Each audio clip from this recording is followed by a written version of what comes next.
वसुदेवसुतं देवं कंसचाणूरमर्दनम्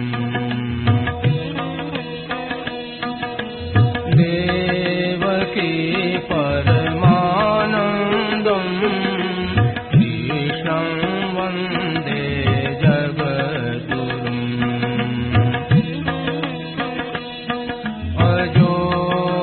सन्नव्ययात्मा भूतानामीश्वरोऽपि सन् प्रकृतिं स्वामधिष्ठाय सम्भवाम्यात्ममायया यदा यदा हि धर्मस्य ग्लानिर्भवति भारत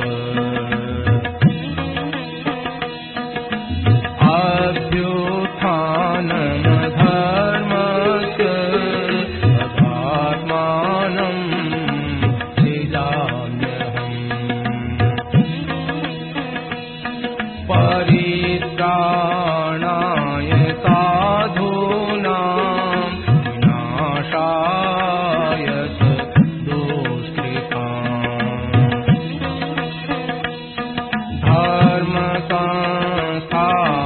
धर्मसंस्थापनार्थाय सम्भवामि युगे युगे जन्म कर्म च मे दिव्य एवं यो वेत्ति तत्त्वतः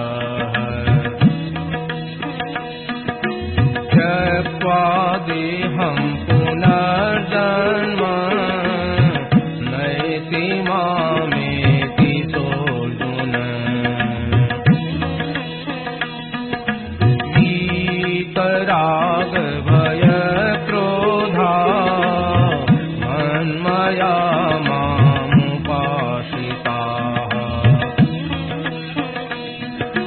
बहवो ज्ञानतपसा भूता मद्भावमागताः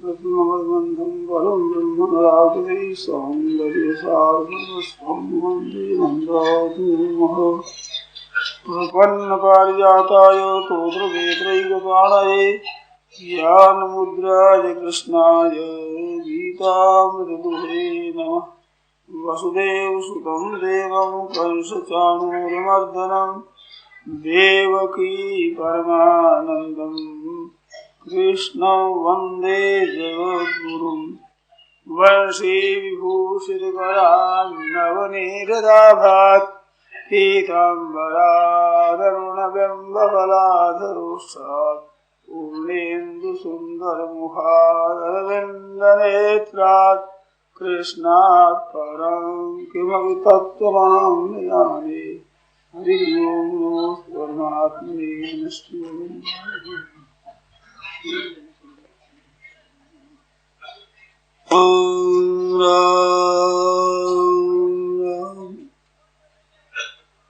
सच्चिदानंद घन परमात्मा है और संत महापुरुषों को साधन विवादन करें।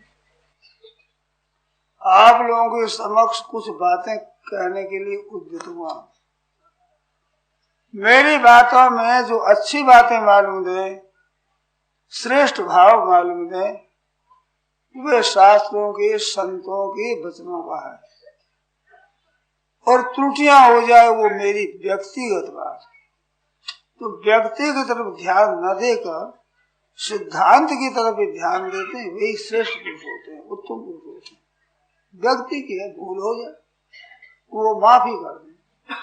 और अच्छी अच्छी उत्तम उत्तम बातें वे सब व्यक्ति की नहीं होती, सिद्धांत की होती है, भगवान की होती है, शास्त्रों की, वेदों की, पुराणों की होती है। वे आपके लिए और मेरे लिए, सबके लिए बड़ी हित की बात है। अभी जैसे आपने सुना अपने कर्तव्य का पालन, तो भगवान की गीता कहती है कर्मण्येवाधिकारस्ते मा फलेषु कदाचन। एक होता है कर्तव्य और एक होता है उसका फल। जैसे खेती करना कर्तव्य होता है, अनाज होना ये फल है, होना न होना दोनों है। व्यापार करना एक क्रिया है, कर्तव्य है, और नफा और नुकसान होना ये उसका फल है। ऐसे कोई भी काम करें, किसी क्षेत्र में काम करें, एक कर्तव्य होता है, एक फल होता है।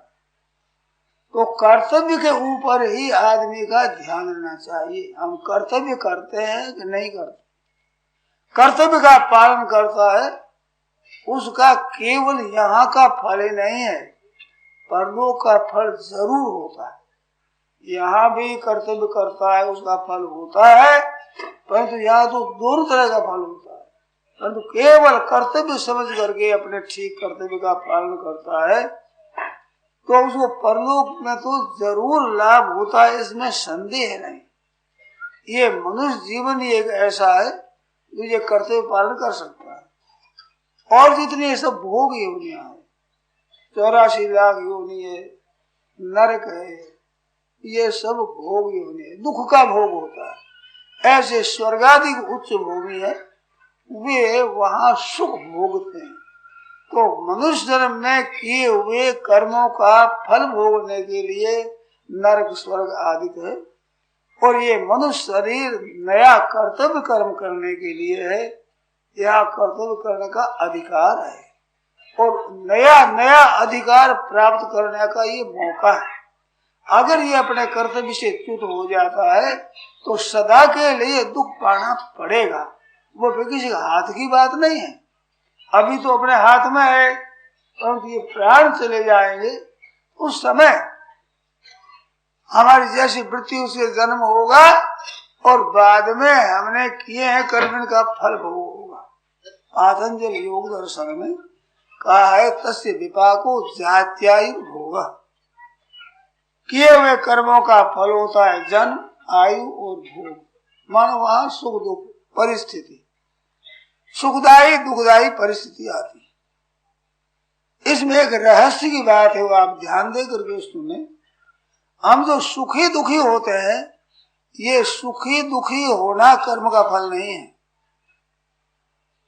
ये विशेष ध्यान देने की बात। कर्म का फल है अनुकूल प्रतिकूल परिस्थिति का आ जाना। अनुकूल परिस्थिति आने पर हम सुखी होते हैं, प्रतिकूल परिस्थिति आने पर हम दुखी होते हैं, ये गलती करते हैं। ये पुराने कर्मों का फल है, वो आकर के नष्ट हो जाएगी।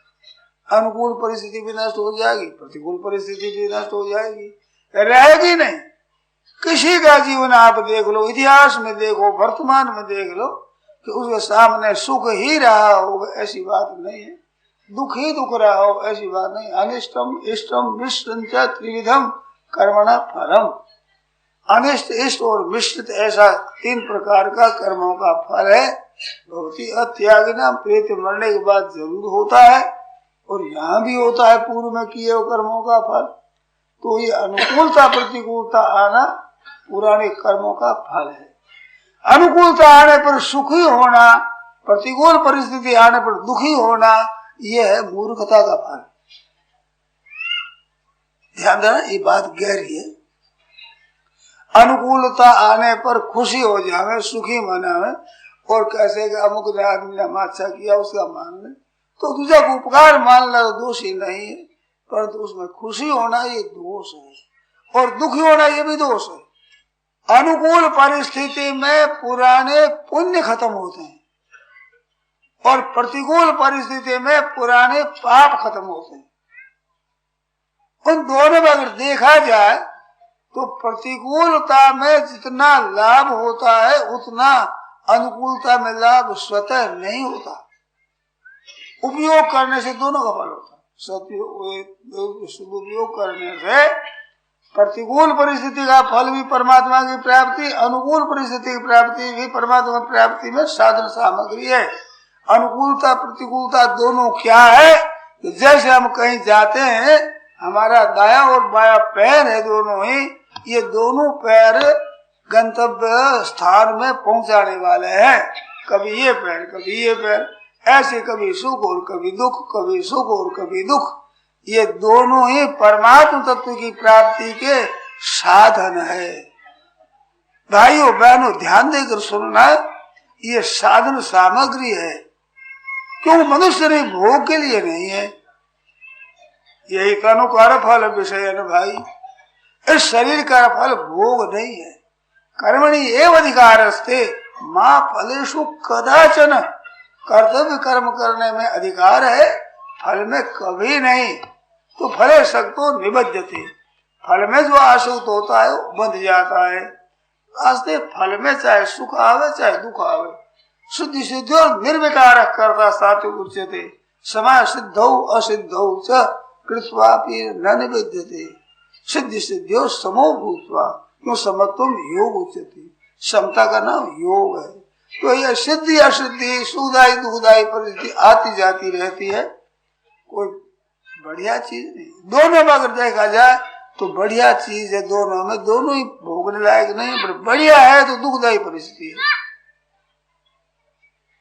ख्याल करना सुनना, सुखदायी और दुखदायी दो तरह की परिस्थिति, अनुकूल और प्रतिकूल परिस्थिति आती है। उसमें हमारे विशेष लाभ प्रतिकूल परिस्थिति में है। और सदुपयोग दोनों का भी एक ही फल, दाएं पाए को पाओगे दाएं बाएं की तरह है, दोनों में लाभ।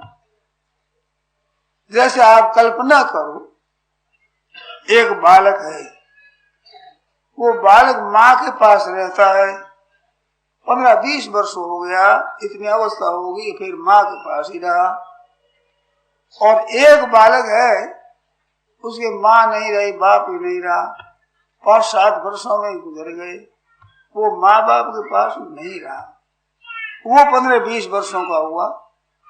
तो आप समाज में देख लो, माँ बाप की रक्षा में रहने वाला इतना होशियार नहीं होगा, उतना उन्नत नहीं होता, उतना चतुर नहीं होगा जितना माँ बाप के मरने पर वो होशियार होता।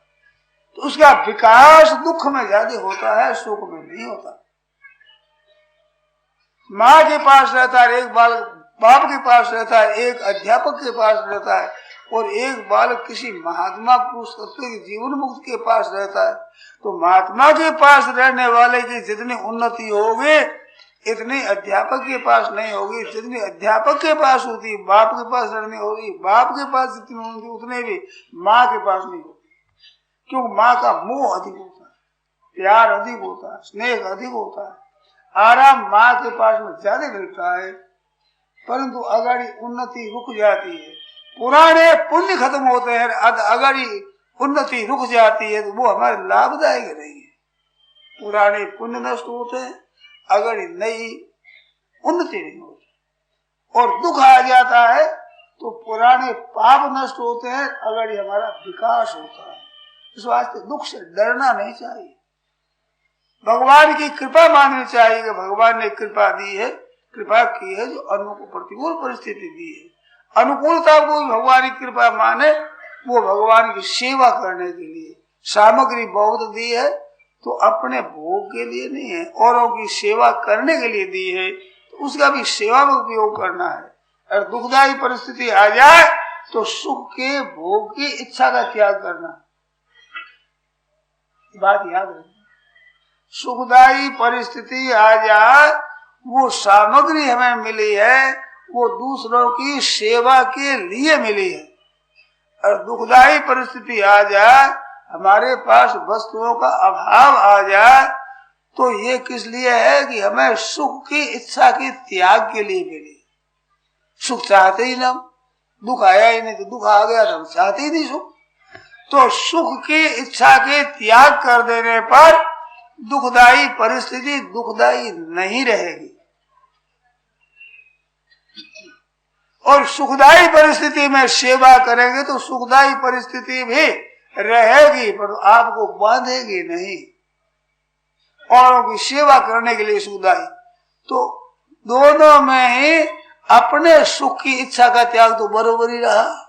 दूसरों को सुख पहुंचाओ तो अपने सुख नहीं भोगना है, और दूसरों की सेवा करो तो ही अपने सुख नहीं भोगना है, और भीतर से सुख की इच्छा का त्याग करो तो सुख भोगना नहीं है। तो यही तनुकर फल विषय है। ये शरीर भोग के लिए, सुख भोग के लिए नहीं है, ये तो वास्तव में उन्नति के लिए है। तो दूसरों की सेवा करने से हमें लाभ होता है, सेवा लेने से लाभ नहीं होता। लेने की इच्छा ना रखे किंतु करने की इच्छा रखे, सदा ही करता रहे सुख, दूसरों की सेवा करता रहे।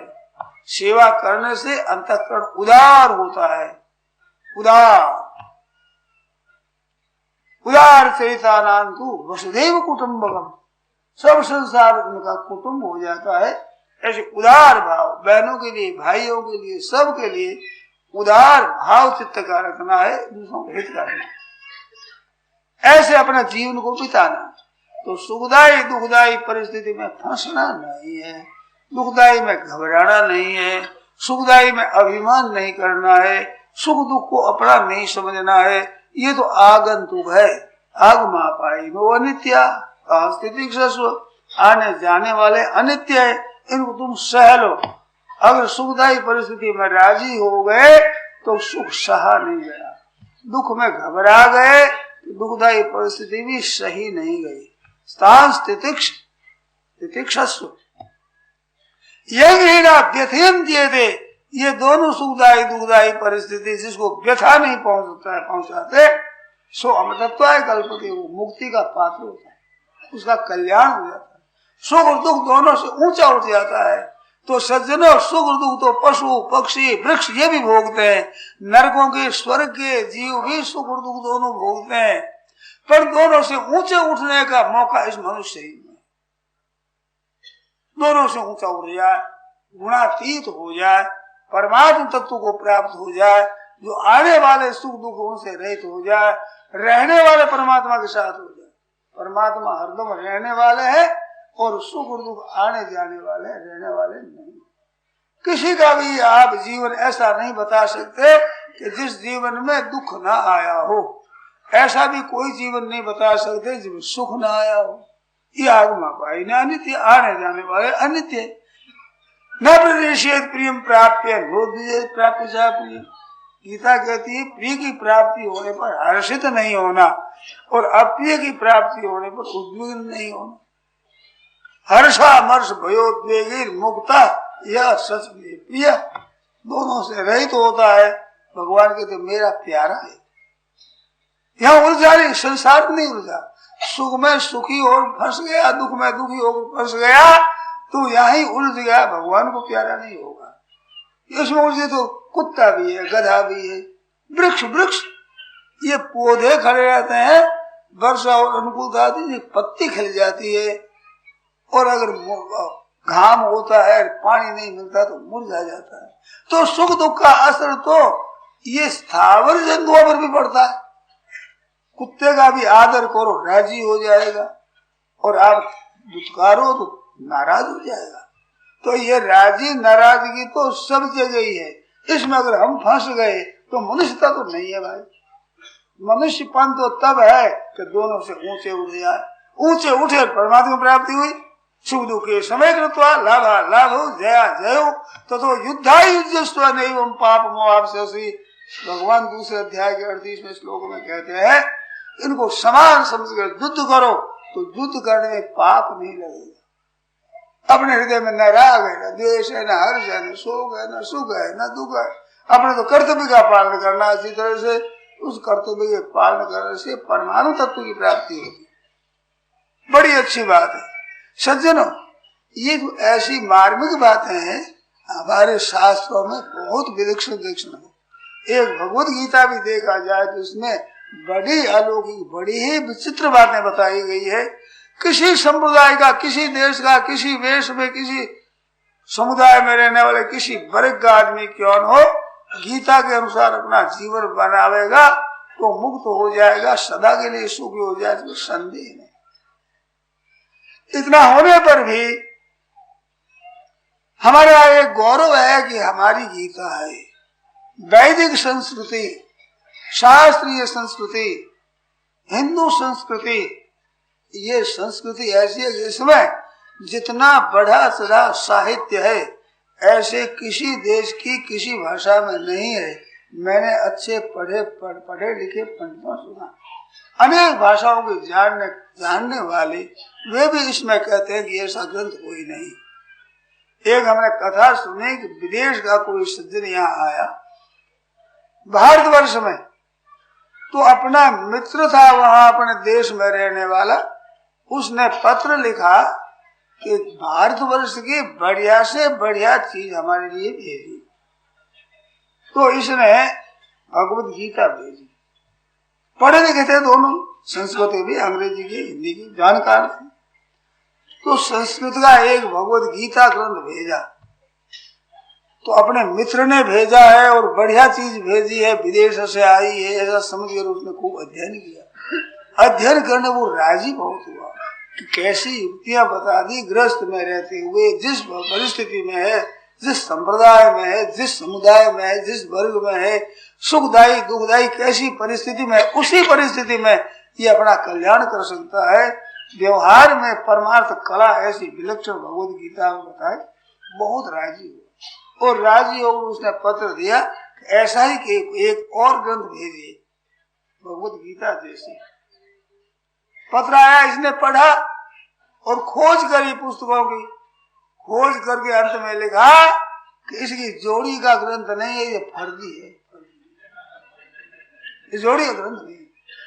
किसी भाषा में किसी संप्रदाय में भी जोड़ी का ग्रंथ नहीं, ये एक फर्जी है। ऐसी भगवत गीता वो हम लोगों के सामने है, और बड़े भारी सौभाग्य की बात है कि उस हिंदू संस्कृति में हम जन्मे हुए हैं।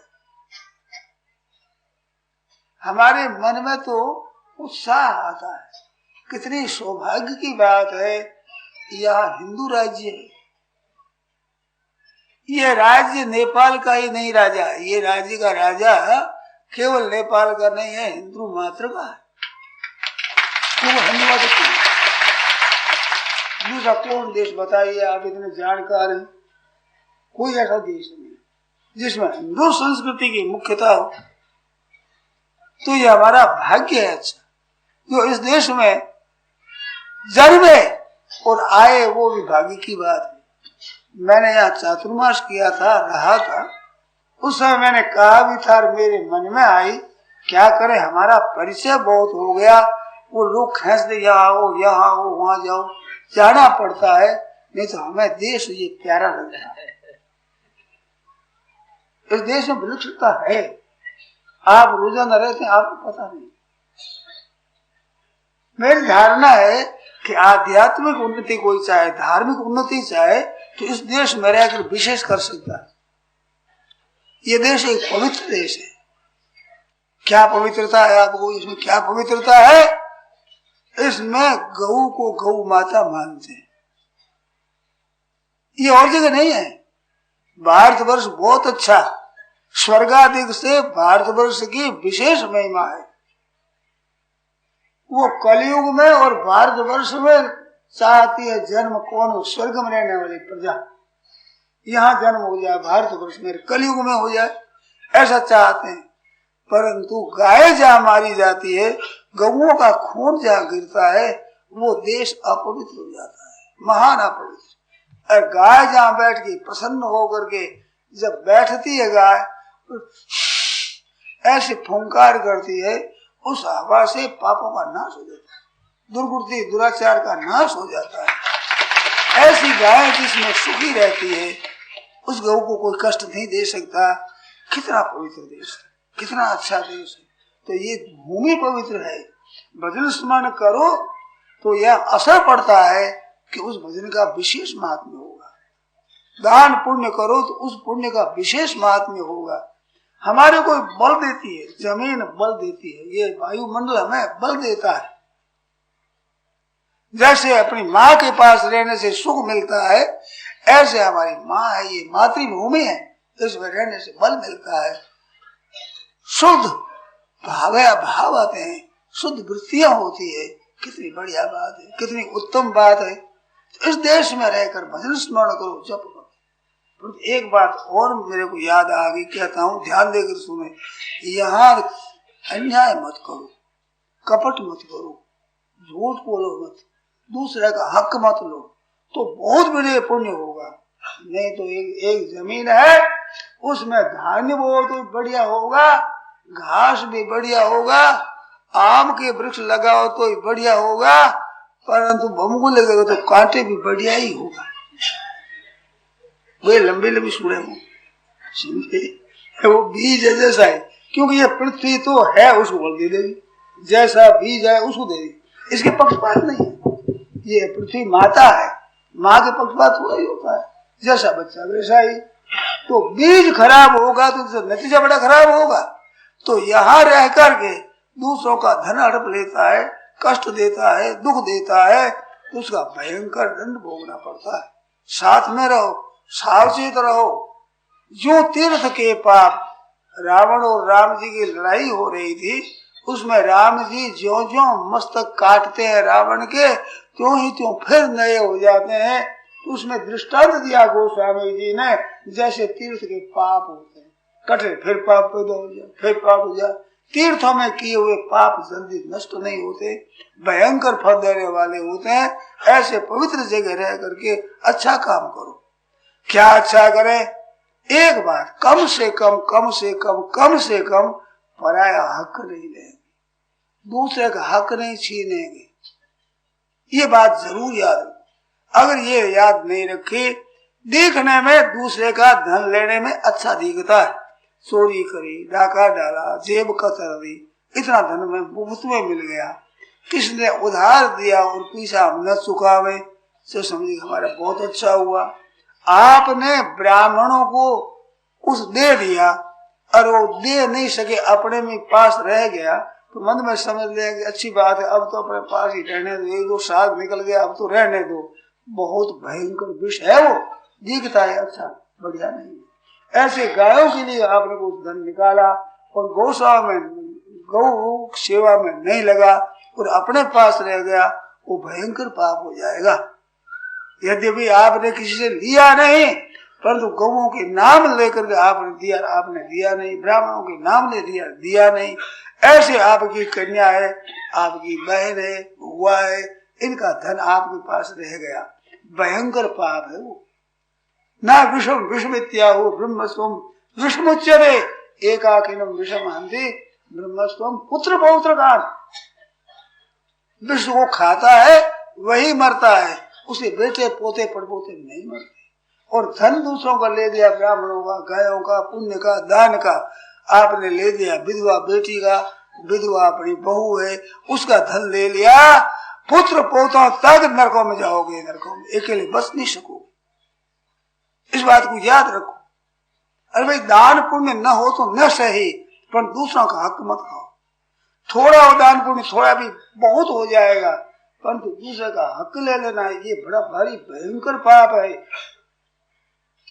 कई लोग क्या करते हैं, विधवा बेटी हो तो उसका धन नहीं देते, विधवा बहू हो जाए तो उसका धन नहीं देते, अपने पास रख लेते और दे देंगे तुम क्या करेगी, ऐसा अगर तिरस्कार करते हैं और मन में समझ लेते हैं कि थोड़ा बहुत ब्याज दे देंगे, बस ये तो अपनी रकम हो गई, अपने व्यापार में लगाते, अपने खर्च में लगाने लग जाते हैं, बड़ा भारी पाप करते हैं। देखने में इतना दिखता नहीं है, क्यों चोरी नहीं की, डाका नहीं डाला, किसी को धोखा नहीं दिया, विश्वासघात नहीं किया, परंतु बहन बेटी का, अपनी विधवा बहू का धन अपने हड़प लिया है, रख लिया है, नहीं दिया है, बड़ा भारी दोष होगा। दूसरे का धन खा लिया है ना, वो जहर होगा, जहर।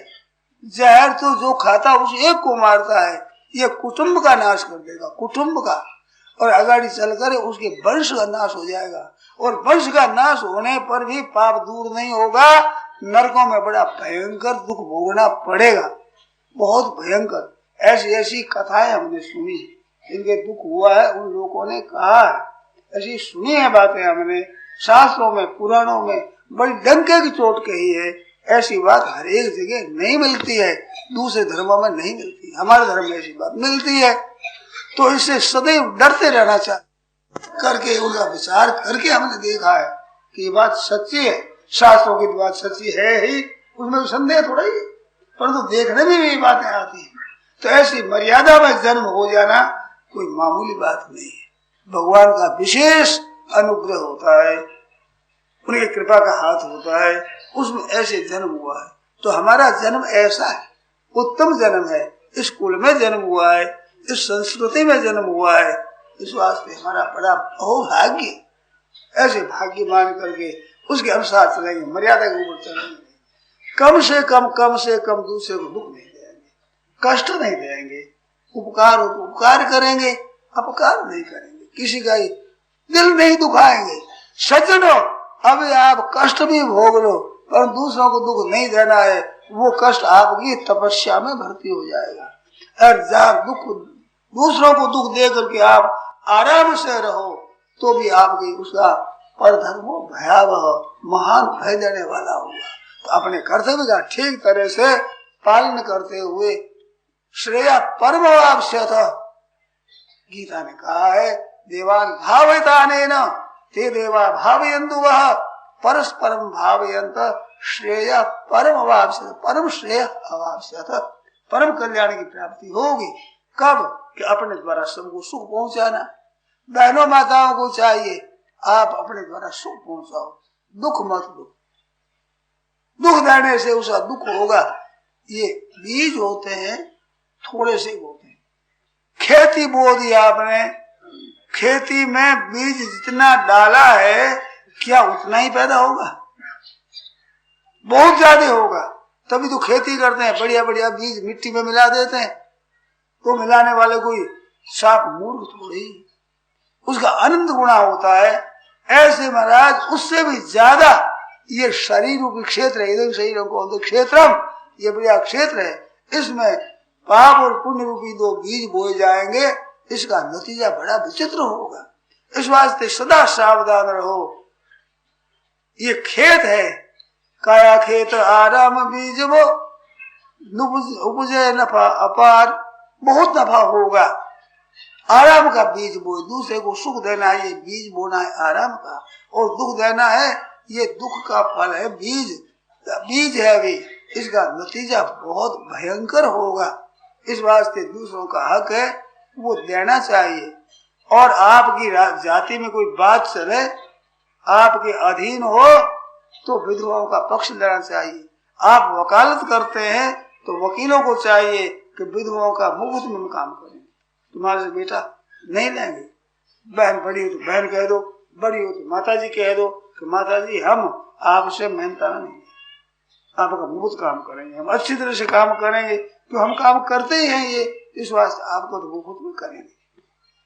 ऐसे आप काम करके उन बहनों को जिता दो, बड़ा भारी पुण्य होगा।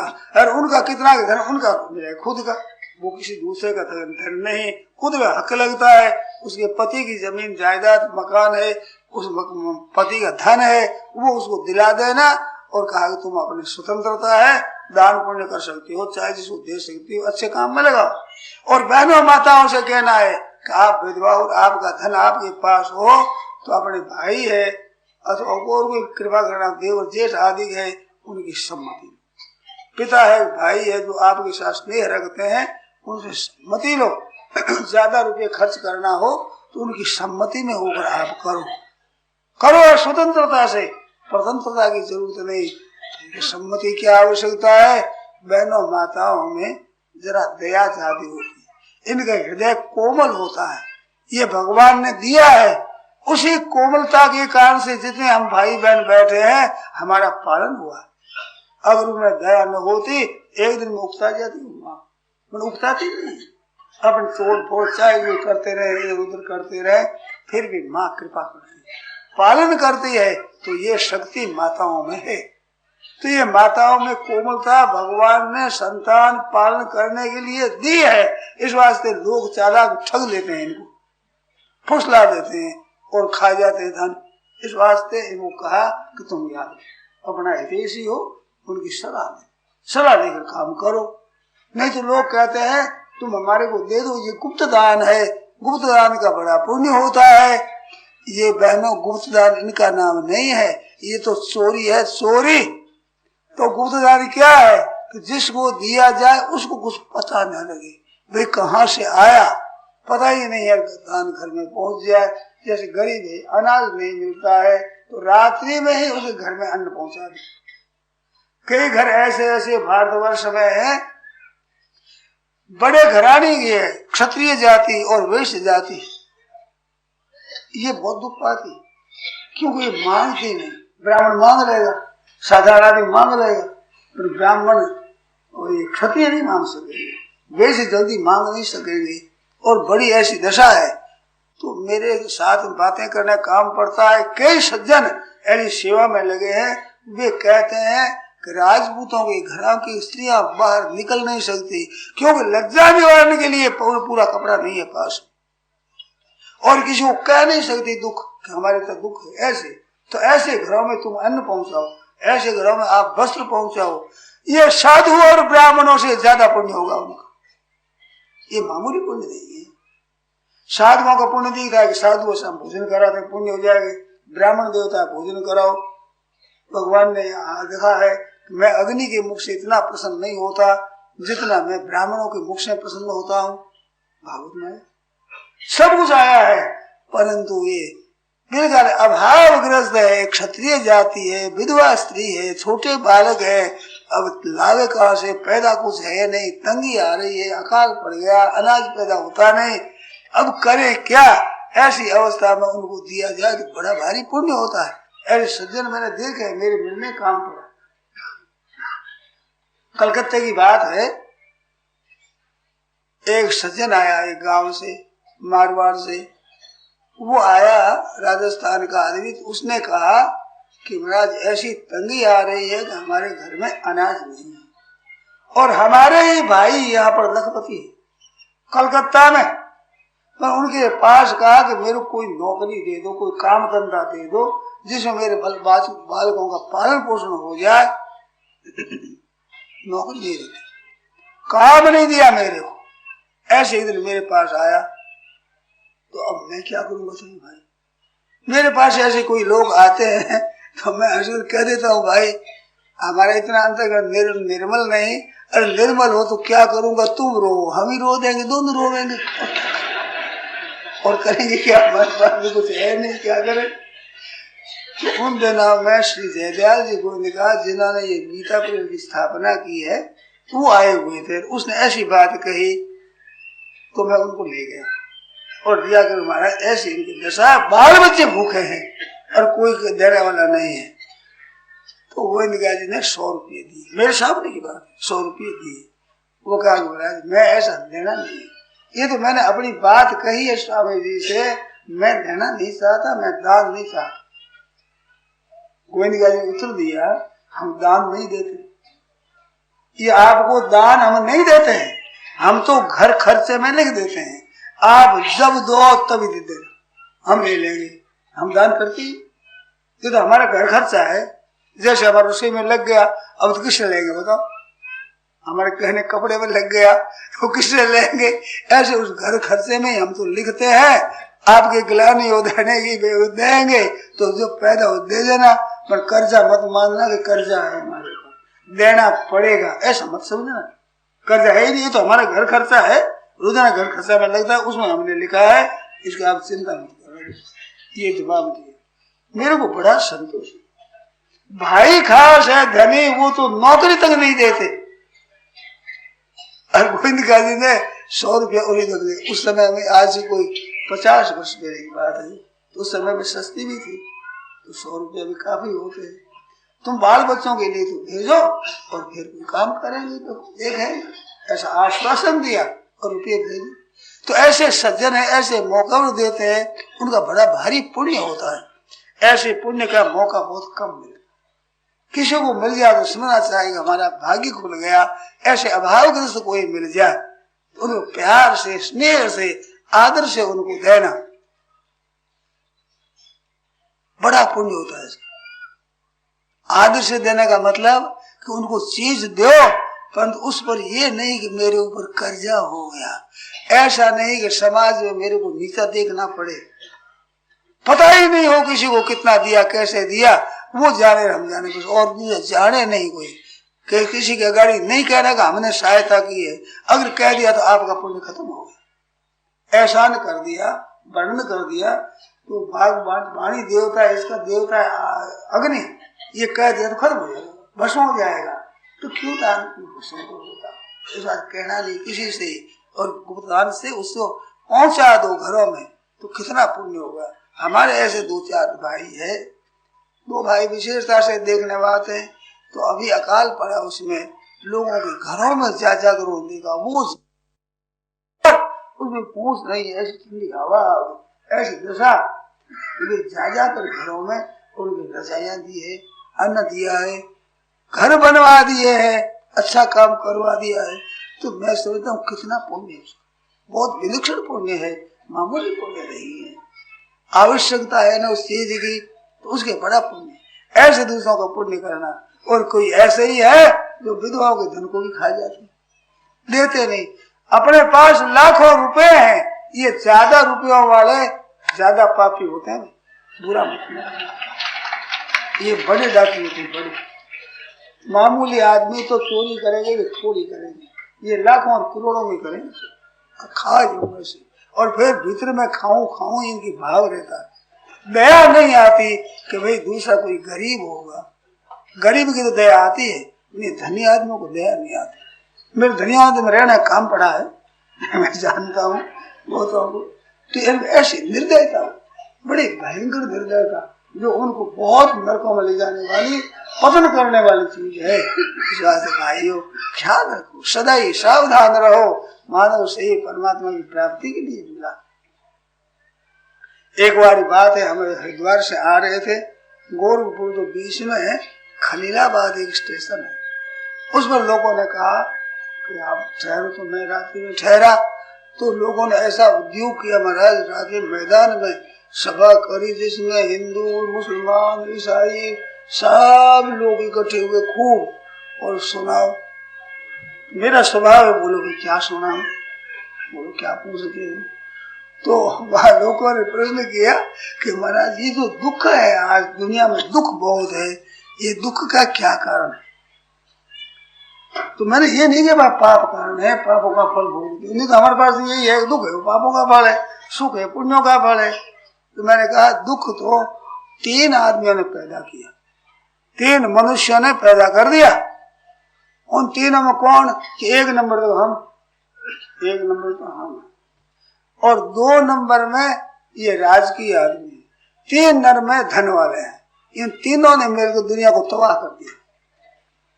तो हम लोगों ने क्या किया, हम कहते हिंदू सभा ठीक है, कहते कांग्रेस तो बढ़िया ठीक है, कई तरह तरह की पार्टियां करके तरह तरह की बात सुनाई। अब परमात्मा जाती है, सगुण ठीक है कि निर्गुण ठीक है, कि साकार ठीक है, निराकार ठीक है, ऐसी बातें सुना लोगों का माथा खराब कर दिया। अब बेचारे क्या करें। तो ये हम लोगों ने किया।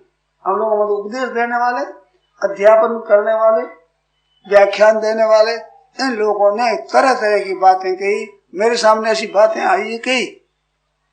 एक बीच में बात आ गई आसाम की। आसाम गया था तो उन लोगों मैंने कहा कि रोजाना बड़ों के चरणों में प्रणाम करो, नमस्कार करो, नियम। तो वहाँ एक भाई बोला कि बाबा जी अभी परसों तरसों यहाँ नेहरू जी आए थे और उन्होंने कहा कि नमस्कार नहीं करना। उसने कहा कि हम तो नमस्कार करें, किसी को बड़ा समझते हैं और हम नमस्कार नहीं करते। इस बात नमस्कार कोई करे तो उसके मुक्का मारा एकदम, और नमस्कार नहीं करना, इससे देश गुलाम हो गया हमारा नमस्कार करने से। ऐसे कहा। अब बोलो आपको किसका मन है, हम कहना आपका मन है कि नेहरू जी का मन?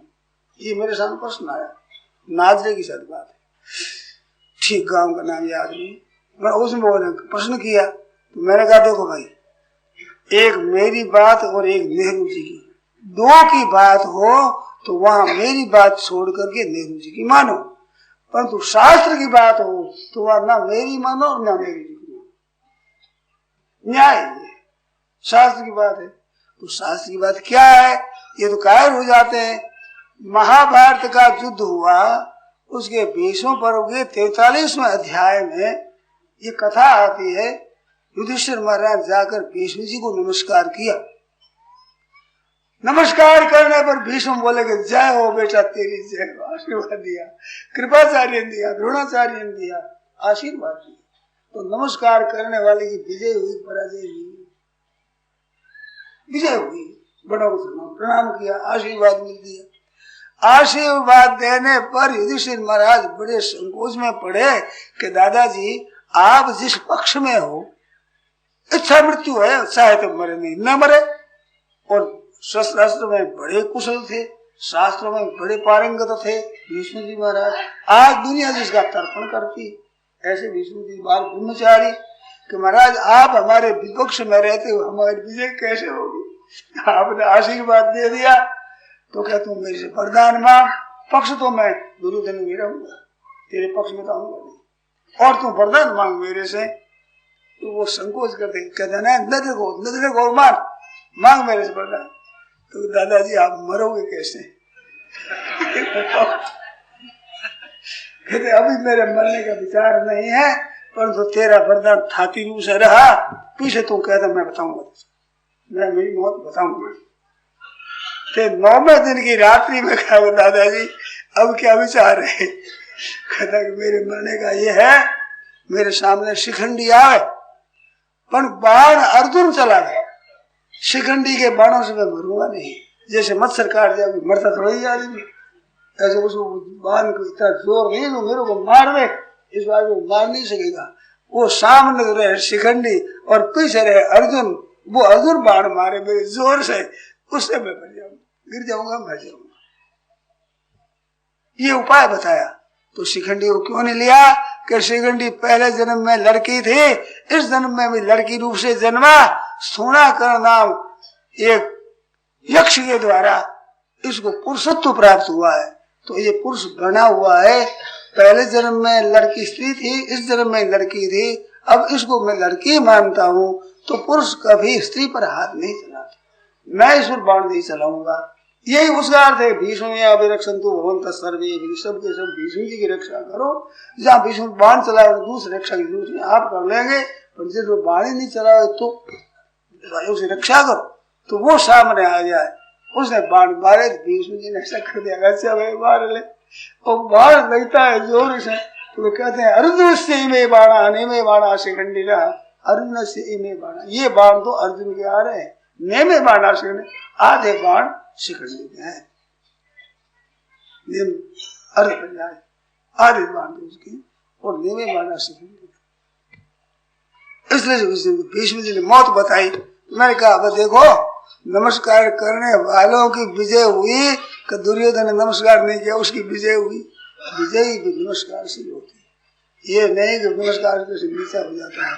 तो शास्त्र हमारा कह रहे हैं रोजाना पढ़ोगे नमस्कार, मातृदेव पितृदेव आचार्य देव अतिथि देव, ऐसा कहते हैं। तो भाई हमारी दोनों की बात छोड़ो, शास्त्र की बात लो। तो शास्त्र की बात को सामने, तस्मा शास्त्रम प्रमाणन्ते कार्य कार्य व्यवस्थित हो, कर्तव्य कर्तव्य की व्यवस्था में शास्त्र ही प्रमाण है। तो शास्त्र के वो बात करो, आपका हमारा सदा के लिए कल्याण है। तो भाइयों बहनों, ये बात कही दूसरों का न छीने, ये याद रखें। उपकार करें, अपनी तरफ से उपकार करें, अभावग्रस्तों की सेवा करें, बड़े बूढ़ों की सेवा करें। ये साधु और ब्राह्मणों से भी ऊंची सेवा हो जाएगी। जिनके घरों में लड़कियां बड़ी बड़ी हो गई, विवाह हो नहीं रहा है, माँ के चिंता होती है, रात्रि में नींद उड़ जाती है, लड़की को नींद आई है, माँ की नींद उड़ जाती, क्या करे, इतनी बड़ी कन्या हो गई, अब क्या करें।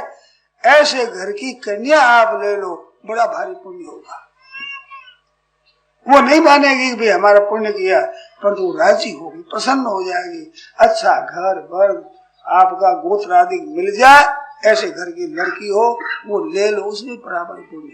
आपके तो घर में बहू आवेगी और बड़ा भारी पुण्य हो जाएगा, मुफ्त में पुण्य हो जाएगा, घर वालों की चिंता बढ़ जाएगी। ये कोई मामूली चीज है। ऐसे ऐसे बड़े हैं तो देखते रहो समाज में किस तरह से लोग सुखी हो, कोई दुखी न हो जाए, ऐसा ख्याल रखो। और भगवान को याद रखो, बात सार बात, उस प्रभु के याद रखने से, भगवान की गीता रामायण आदि सुनने से अंतःकरण निर्मल होता है। निर्मल अंतःकरण में अच्छी से अच्छी बातें पैदा होती है। नारायण नारायण नारायण नारायण